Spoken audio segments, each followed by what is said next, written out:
జై జగన్నాథ. నమస్కారం మిత్రులారా.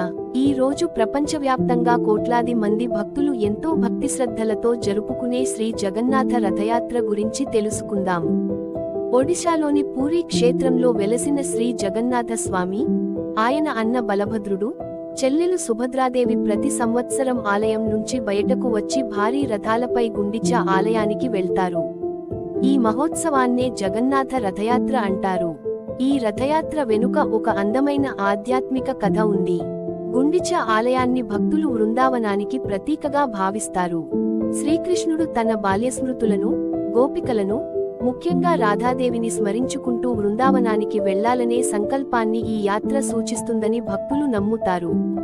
మరో విశ్వాసం ప్రకారం, ఈ రోజు స్వామి స్వయంగా ఆలయం వెలుపలికి వచ్చి అందరికీ దర్శనం ఇస్తాడు.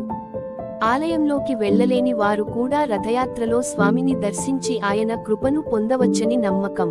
ఇప్పుడు ఒక ఆసక్తికరమైన విషయానికి తెలుసుకుందాం. 3 దేవతలకు 3 వేర్వేరు రథాలు ఉంటాయి.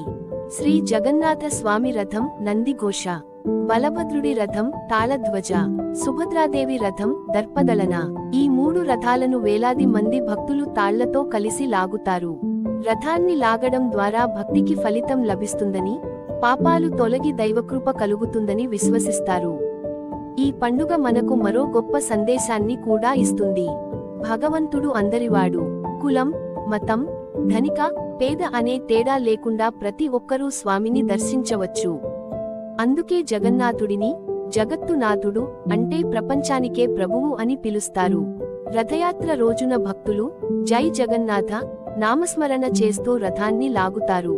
ఆ దృశ్యం ఎంతో ఆధ్యాత్మికంగా, భక్తిని పెంచేదిగా ఉంటుంది.